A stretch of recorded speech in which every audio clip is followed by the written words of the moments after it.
Hey everyone, in this video we're going to turn our attention to Syria, what's going on there. There have been a number of incidents there at the end of last week. There were a number of incidents that were not widely reported but are quite significant, and that's what we're going to do in this video. We're going to talk about what's been going on in Syria, in the buffer zone, the security zone that Israel has established there, and we'll understand that it is actually a very tense and fragile situation. It's not as stable and quiet as we tend to think. So let's just get right into this story.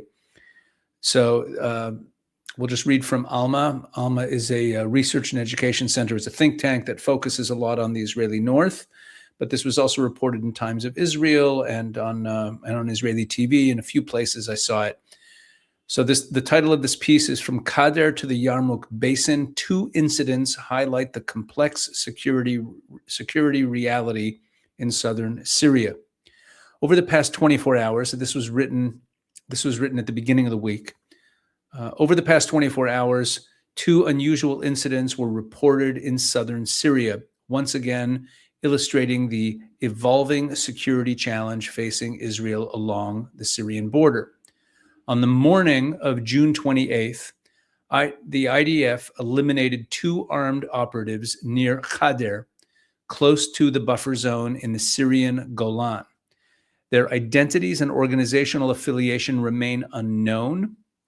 In our assessment, several possibilities exist regarding their affiliation. They may have been local Syrian operatives, Syrians or Palestinians, acting on behalf of Iran, Hezbollah, or Palestinian terrorist organizations, meaning Hamas or Palestinian Islamic Jihad or one of the others.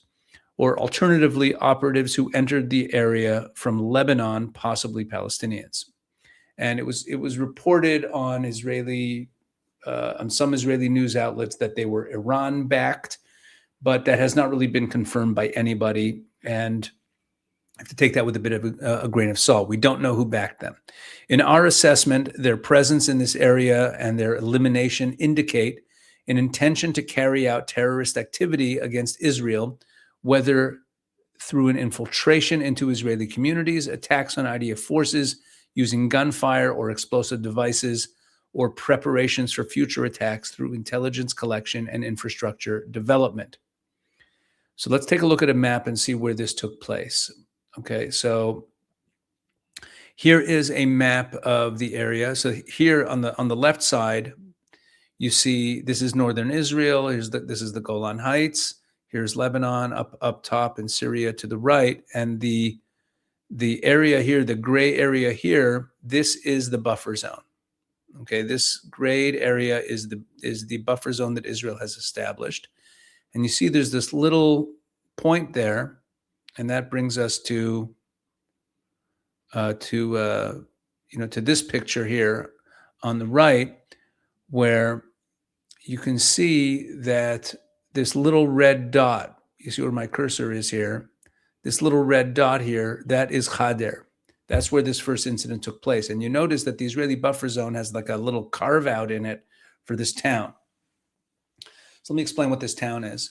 Kader is a Druze village. But the area where it is, most of the Druze do not live up in this area. The main Druze area is further down here. Okay, it's further south and to the east.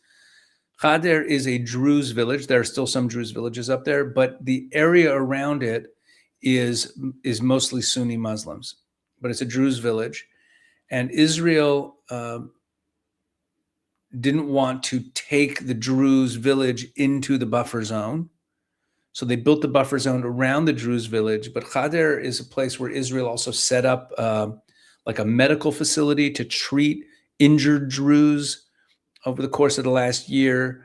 So Israel's been pretty active there, and the Druze are a very friendly population to Israel. The residents of Kader actually asked Israel to take them in and annex their town, which Israel did not do. But this terrorist infiltration, if that's what it was, or this altercation that we're reporting on here, happened in Kader. So obviously they weren't Druze, they were people who came from elsewhere. Okay, we'll talk about that more in a bit. I'm going to give you when I finish going through some of these stories, I'll talk to you about what I think is actually going on here. Later that day, In the evening and night of June 28th, according to local reports, incidents occurred in the town of Abadin in the Yarmouk basin near the Israel-Jordan-Syria tri-border area.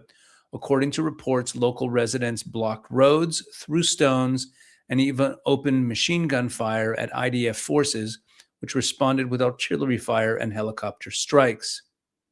Abadin is not a random location. It lies in an especially sensitive area near the tri-border region that previously served as a stronghold for ISIS's affiliate in the Yarmouk basin. Even after the fall of the Assad regime, the area had remained unstable. A combination of local armed groups, legacy terrorist infrastructure, smuggling networks, and the interests of the Iranian-led Axis continues to make it a particularly problematic region. Let me explain this one. So this spot is in the lower right box. Okay, so on the left side, you see the lower red box.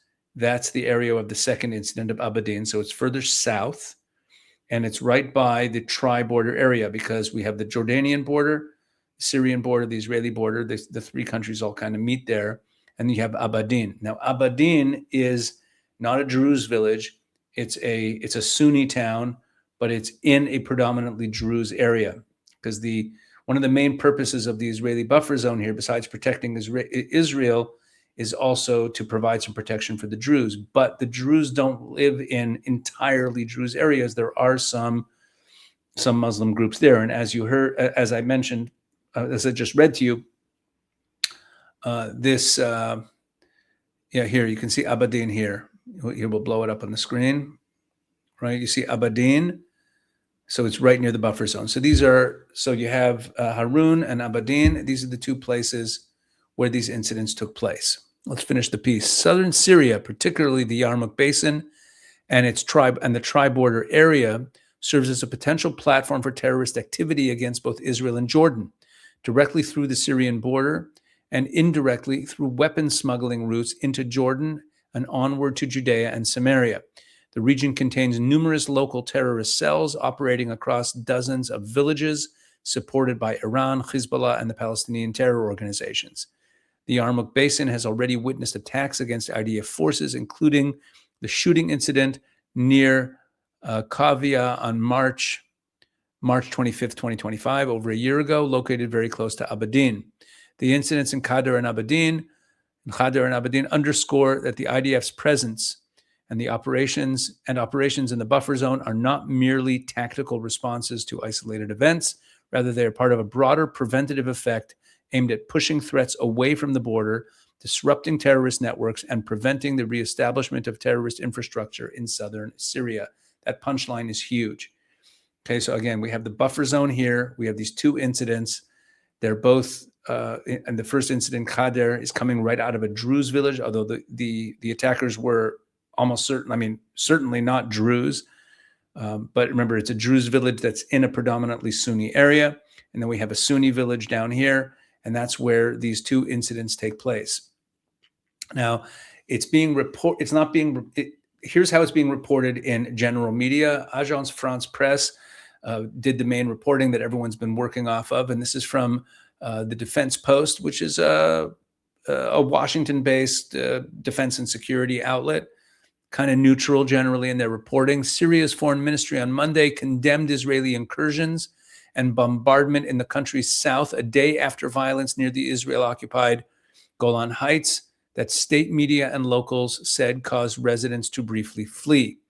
Tensions rose on Sunday in the village of Abadin in the Yarmouk Basin area in the southern province of Daraa after Israeli forces advanced into the area with angry residents trying to block the road with stones to stop the patrol. State media and local official and Israeli forces later responded with artillery fire, prompting residents to flee nearby villages overnight. You see, it's a very different view of the incident, views it as like Israeli incursion, which it may very well have been. You see, Israel's trying to prevent the creation of a new South Lebanon on the border with Syria. Syria's foreign ministry in a statement condemned the Israeli attacks represented by incursions into Syrian territory in Quneitra and Dara provinces and the targeting of the region with artillery shelling, slamming a blatant violation of Syrian sovereignty and territorial integrity. After the December 2024 overthrow of Syria's longtime ruler Bashar al-Assad, Israel sent troops into the UN-patrolled buffer zone that for decades separated Israeli and Syrian forces on the Golan, occupying what it now calls a security zone in southern Syria. It has also carried out repeated incursions deeper into Syrian territory, as well as bombings, and says it wants a demilitarized zone in the country's south. Israeli Defense Minister Israel Katz said this month that his country planned to keep troops in Syria for an unlimited period.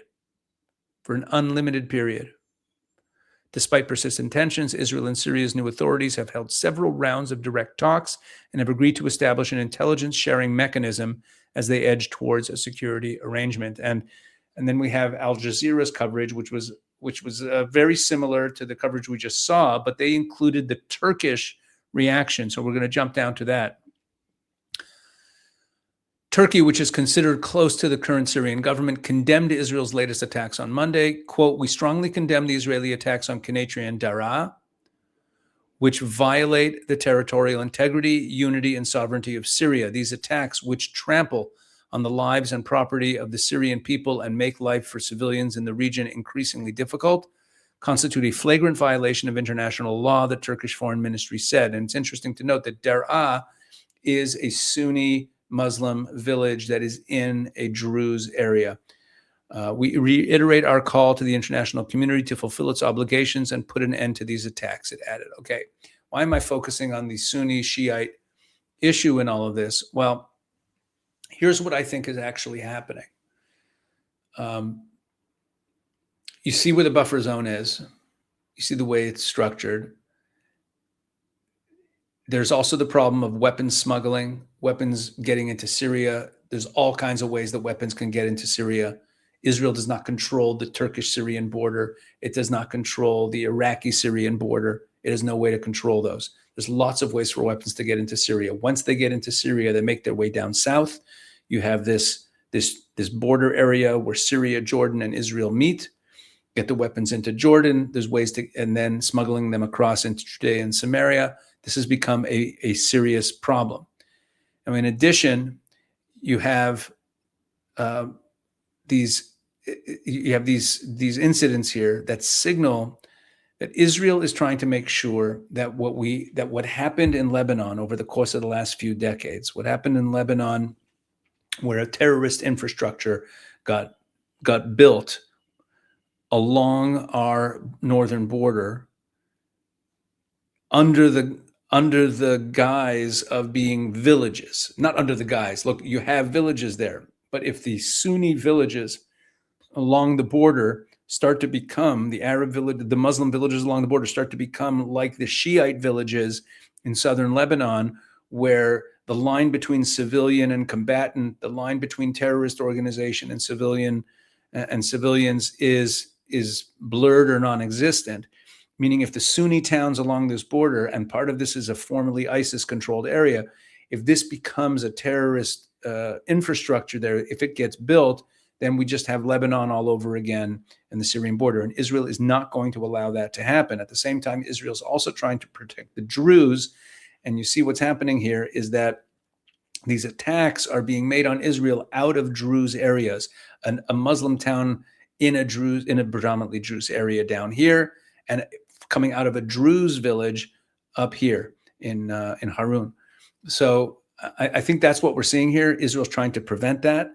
That requires being proactive.